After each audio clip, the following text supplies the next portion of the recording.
What's up, YouTube? This is Too Raw for TV. All right, so before I get into this video, I want to give a shout out to Larry for his contribution to the channel. All right, much respect to you, Larry, for your contribution to the channel. Much respect to everybody that supports this channel. Show love to this channel. Show love to me over on the Patreon. Um, we'll put something on the Patreon tonight. And I saw your video request. It's a good request.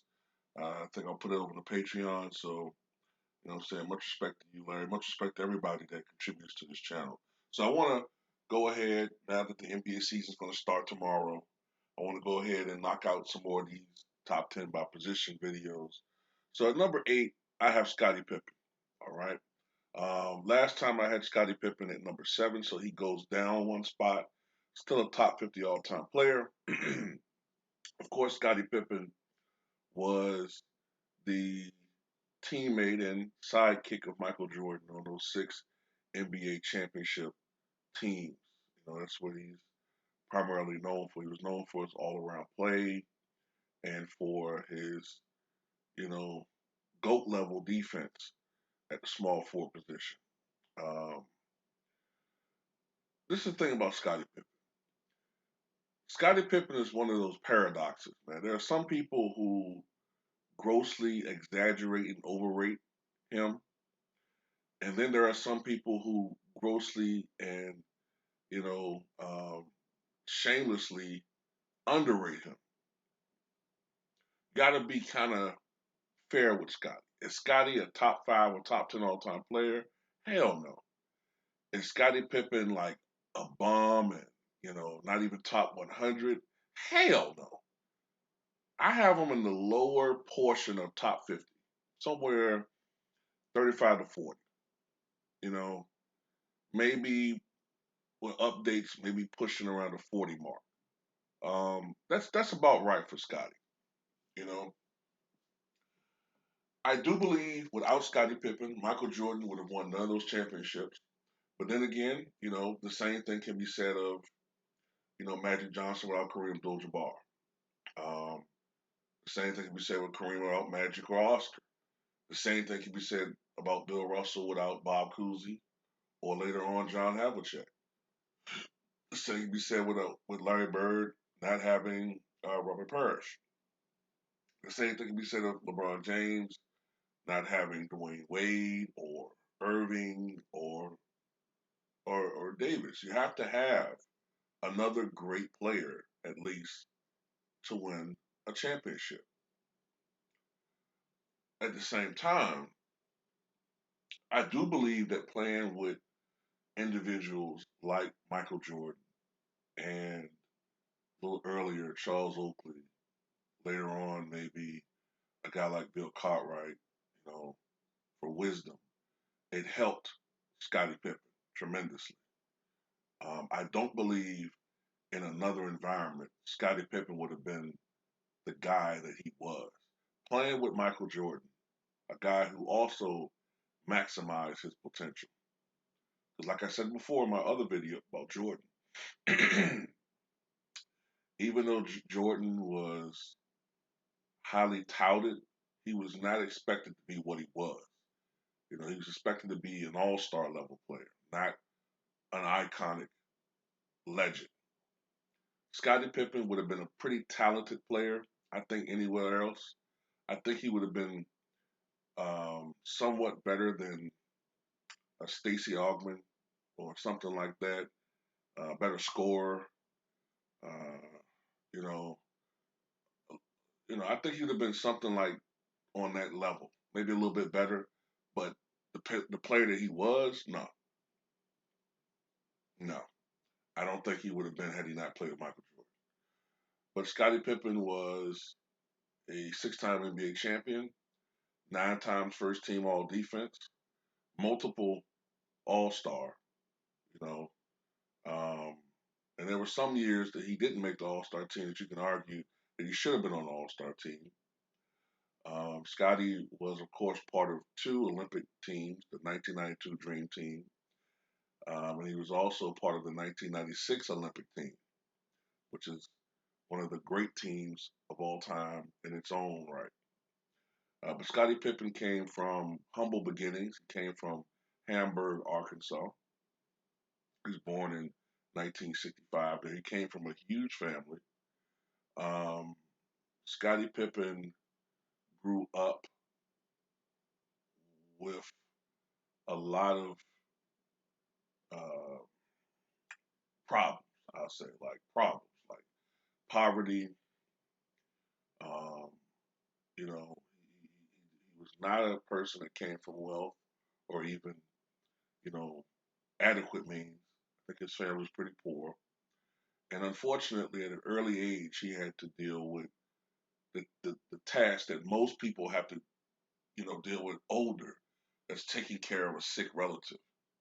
He had a brother that had mobility issues. His father, who was only, I think, in his 40s at the time, suffered a debilitating stroke, which required him to be, hands-on care for the rest of his life. Scottie Pippen was not a highly touted basketball player, a phenom like LeBron or, Kobe or anything like that. Starting off, I believe he was very, very skinny at first, undersized, average height. And I think he was the water boy, if I'm not mistaken. I can't remember his exact title, but I want to say he was the water boy for his high school team. But the interesting thing happened to Scottie Pippen. He had a growth spurt one year. He grew from like I think 5'11" to 6'4", 6'5". Is the case with oftentimes when you have that growth spurt when you're 15 or 16 years old, and that aided him in his basketball career, and he proved to be a very athletic, skilled guy. Scottie Pippen went to college at Central Arkansas, and he starred there. And in the 1987 NBA draft, he was selected. I can't remember what selection he was. I'm not reading from anything, but he was selected. Oh God, what was he like? What was Scotty in that draft? Like I can't remember what selection he was, but he was drafted by the Seattle SuperSonics, and the Chicago Bulls had drafted. Um, oh Jesus, what's his name, man? Oh, I hate this. I hate when I know people, but names just slip my mind.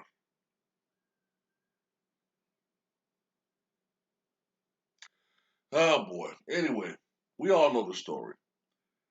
On a draft night, his rights were exchanged for the other guy, whose name just conveniently slips my mind as I'm doing this video. And the Chicago Bulls acquired Scottie Pippen's rights. And as I go further into the video, his name is just going to pop in my head. But Scottie was not a player that was game busters going into the NBA. Olden Polynice. Jesus, why the fuck you popped my head 2 minutes ago? Olden Polynice was the guy's name. But Scottie Pippen was a guy that didn't really exactly just, you know what I'm saying? He didn't really come into the NBA just game busters. He averaged about 7 points a game his rookie year, the 87-88 season. But he was part of that team, that Chicago Bulls team that won 50 games that year. Um, Scottie Pippen had back surgery his rookie year too, which kind of gave you the impression that maybe this guy's not going to have the longest career. But ultimately, Scottie went on to play 17 NBA seasons. Um, Scottie Pippen continued to improve as a player. He became more consistent offensively. Scottie really didn't have much of a jumper at all when he first got in the NBA. He never became a great shooter, but and he could still become inconsistent with his shot. Um, but he at least developed a decent mid range shot, a decent mid range game. Um, to me, Scotty was better when he was this is just from watching him play all those years with Chicago. Scotty was better, in my opinion, from 22 feet on in, shooting straight on. When he could aim for the basket, like aiming, he to me he shot better, like at the top of the key or at the foul line, or when he's looking right at the basket. When he was shooting from an angle, I thought sometimes he could be inconsistent. Even with corner threes, sometimes Scotty could be a little inconsistent. I don't know whether it was just his big ass nose got in the way. That is being, I'm just joking. But no, that just come from watching him play. But Scotty initially had a pretty decent field goal percentage. Like he usually shot somewhere between 49 to 52% from the floor before he was, 28, 29 years old, because a lot of his baskets came in transition or from slashing. You know, um, Scotty was not a ball hog. The most shots Scotty ever took in a game was 35, I believe, and that came in I think it was it a triple overtime game with the Phoenix Suns in 1993 in the finals? Or was that a double or triple overtime game? I think it was triple overtime. That's the most shots he ever took. Scotty generally did not take more than 25 shots in a game, even when he had it going. He just was not a primary scorer like that. Like he was more of a playmaker, you know, um, all around type guy. That was his game. That was he's more comfortable with. But as I said before, playing with Michael Jordan, playing on Charles Oakley, and playing against tough teams like the Detroit Pistons, um, especially it toughened him up. You know, Scotty was one of the guys who could be a little bit rattled by physical play, and playing against the Detroit Pistons really did help to prepare him for the grind of the season and the playoffs, especially the playoffs. But one of the most infamous performances that Scottie Pippen had was in 1990, Game 7 Eastern Conference Finals between the Bulls and the Pistons, when he suffered that migraine. And when he suffered the migraine, apparently it was overwhelming. He said that, um, I believe he said that he was close to vomiting out there on the court. He was seeing double. He was seeing two rims. Like he literally was not functional. And it just happened to come at the wrong time. Scottie Pippen only shot 1 of 10 from the floor. I think he was a turnover machine. He was a non-factor in that game. But it wasn't just Scottie. Even though Scottie gets singled out for his terrible performance, Bill Cartwright, Horace Grant, Scottie Pippen, John Paxson, and B.J. Armstrong all combined to shoot 11 of 57 from the floor in that game, which is under 20%. And they all contributed to that loss. The only player that played well in that game was Michael Jordan.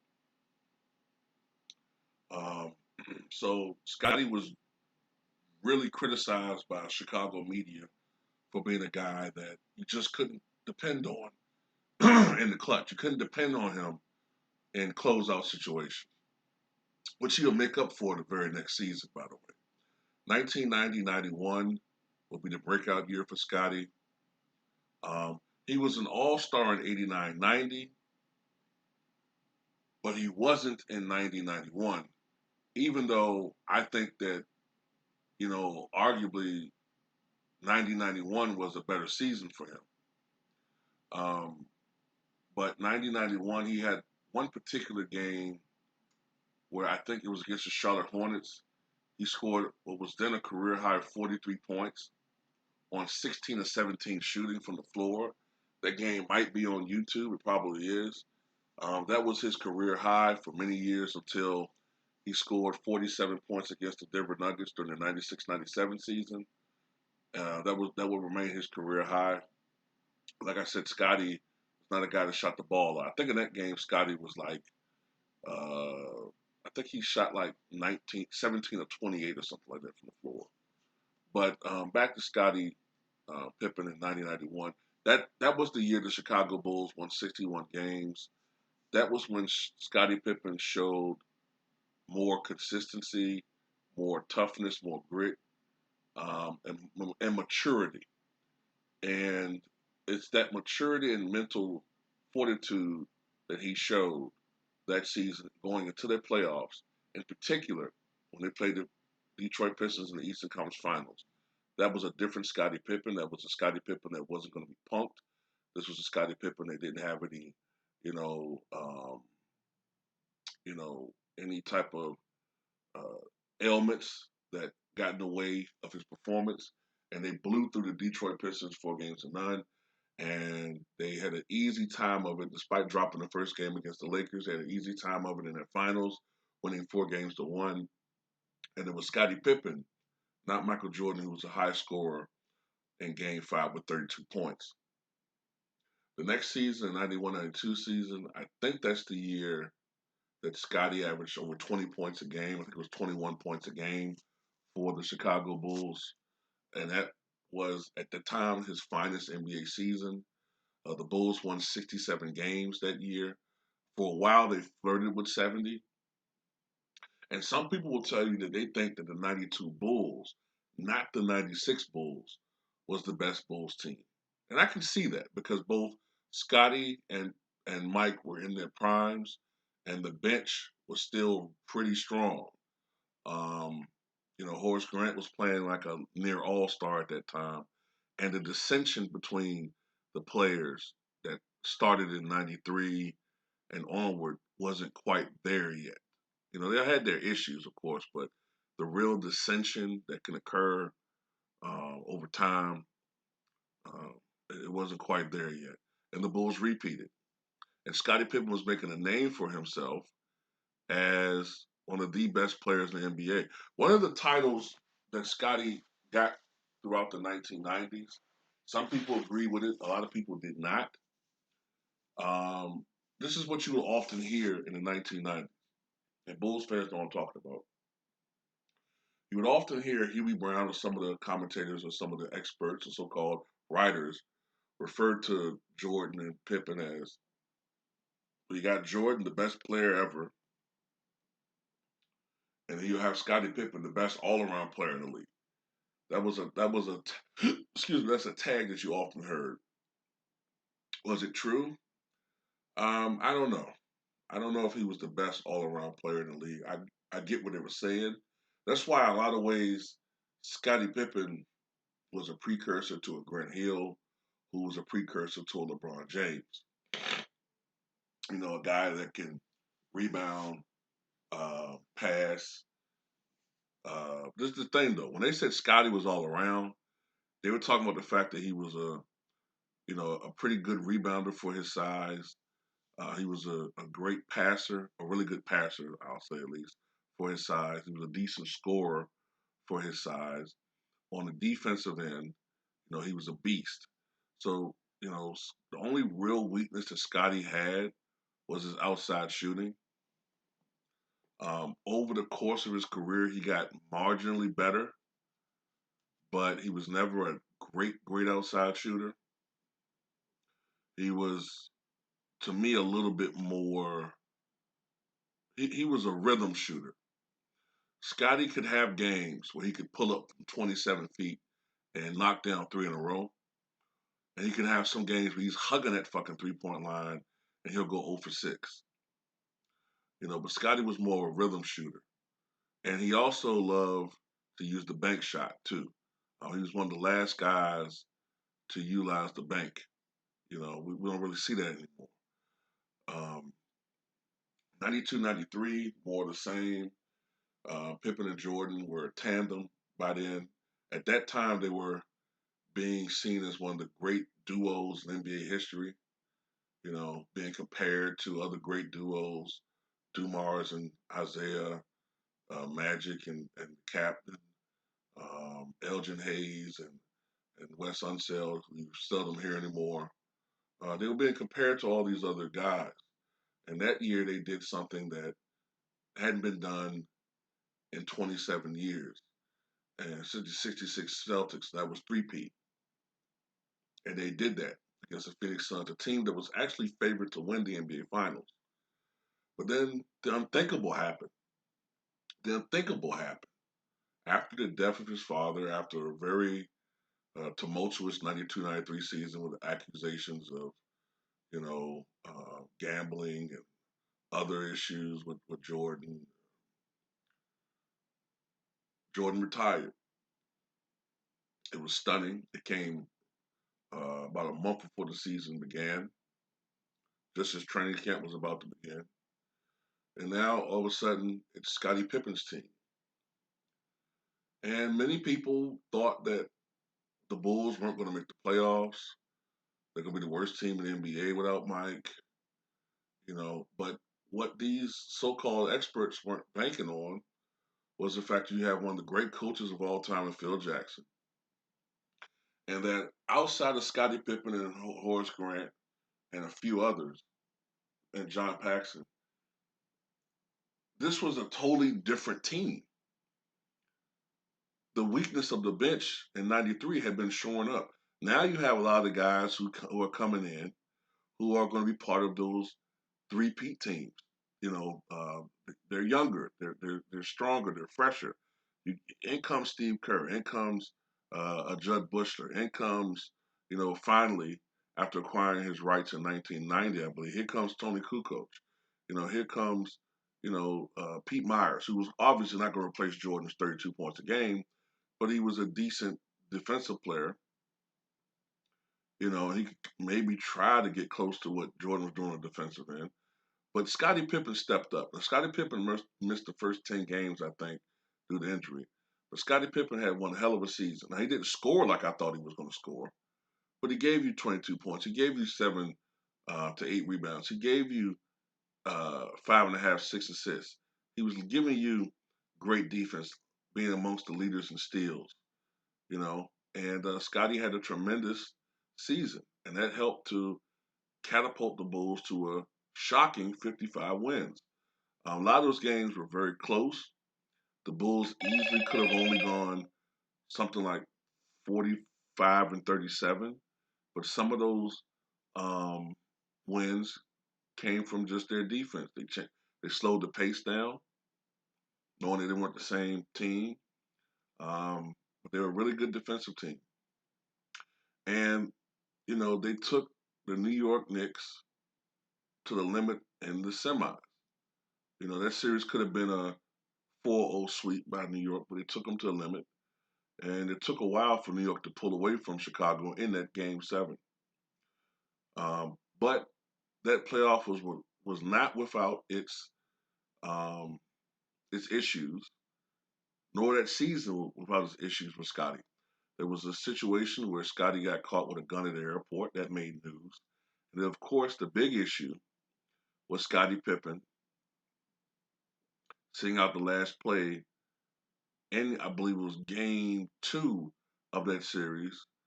When the play was designed for Tony Kukoc, Scottie sulked, thinking he was the leader. It should have been set up for him. And even though Tony Kukoc made that shot, Scottie Pippen still to this day maintains that it should have been a play for him. Well, in comes 1994-95. Horace Grant's now gone. His presence is missed tremendously. That interior rebounding defensive force is gone. They're very soft in the middle, and it shows. Scottie Pippen continues to play well. He's seen as the best all-around player in the NBA at this time. He's leading the NBA in steals. He was the All-Star Game MVP, I believe, that year. But he's always in trade talks. He's always in trade talks at this time, and it's kind of annoying to him. Okay, he's already annoyed at the fact that the contract that he signed in the offseason of '91 is not aging well. When he signed that contract, it was a pretty decent contract, but the NBA is soaring in popularity, revenues are soaring, and as a result, salaries are soaring. And now he's becoming one of the lower paid players in the NBA. This would reach its nadir during the 97-98 season, he was the 122nd ranked player per salary in the NBA. He was making the money that role players made by 1998.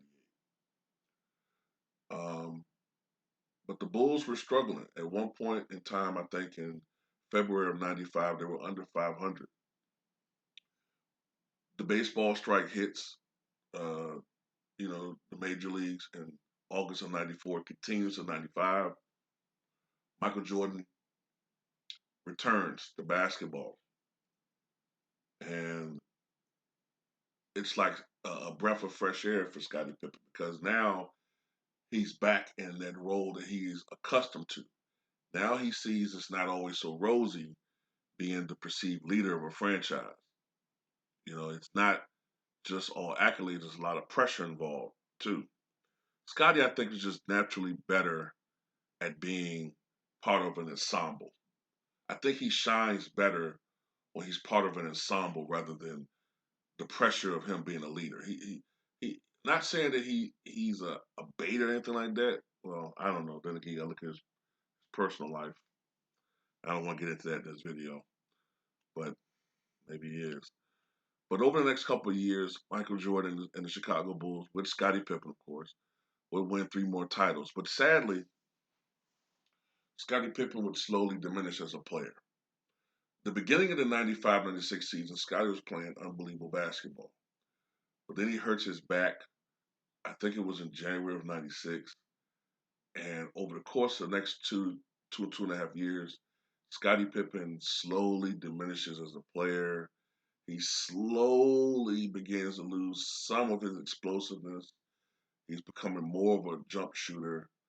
Um, because of the way that they had things designed now, Scotty was more or less guarding the more dangerous perimeter player,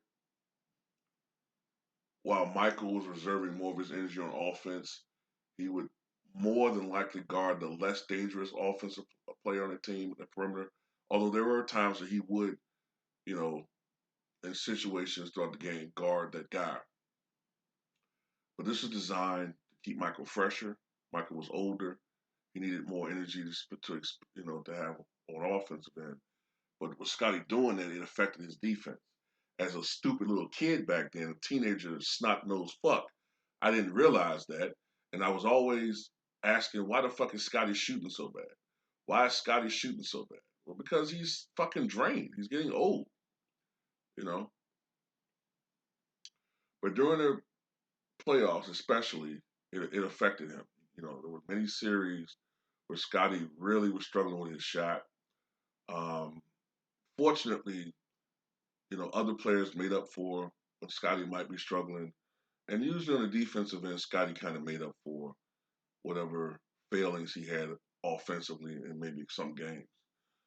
Um, we all know about for the last dance that situation with the contract dispute and him sitting out 97, 98.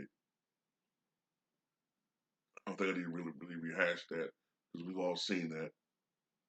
But after their final championship, Scottie Pippen was now looking for a payday, and he played the 98-99 season with the Houston Rockets.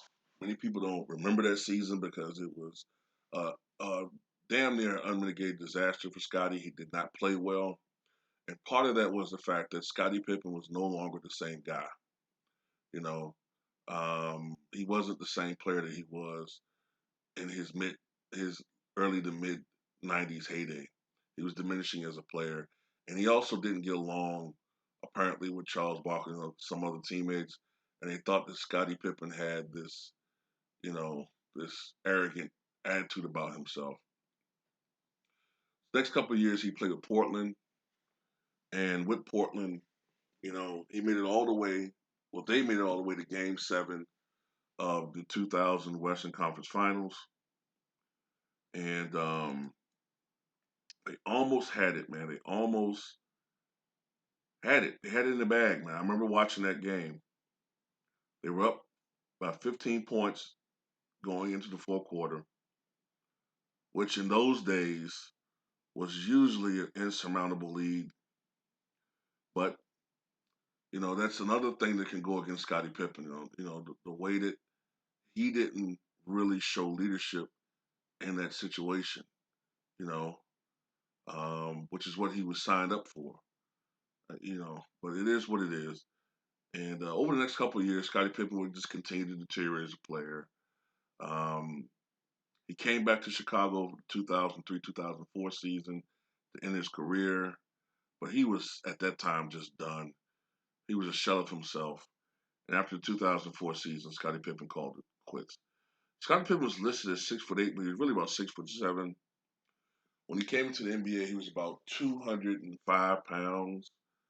Um, Toward the end, he bulked up to about 228, 230. Um, Scotty was a fifth overall pick. That's what I thought. I thought he was something around that. Scottie Pippen played with the Chicago Bulls, of course, from 1987 to 1998. That one season played with the Houston Rockets. 1999, 2003, the Portland Trailblazers. That one return season for the Chicago Bulls. And in 2008, Scottie Pippen did come back to play for some minor basketball league um, briefly. But in his career, he was a six-time NBA champion, seven-time NBA All-Star. He was a he was 1994 NBA All-Star Game MVP, not 95. Sorry about that. I got that one mixed up. He was a three-time All-NBA first team, two-time All-NBA second team, two-time All-NBA third team, eight-time NBA All-Defensive first team. Actually, I was wrong on that one. He did not tie Michael and Scott and Kevin Garnett and Gary Payton. I forget that's right. He's eight-time, not nine-time. I make mistakes too. Okay, two-time NBA All-Defensive second team. He led the NBA steals in 1994-95. He was part of the 50th anniversary All-Time team. His number 33 was retired by the Chicago Bulls. He scored almost 19,000 points, grabbed over 7,000 rebounds, dished out over 6,000 assists. Scottie Pippen, Hall of Famer, number 8 on my list.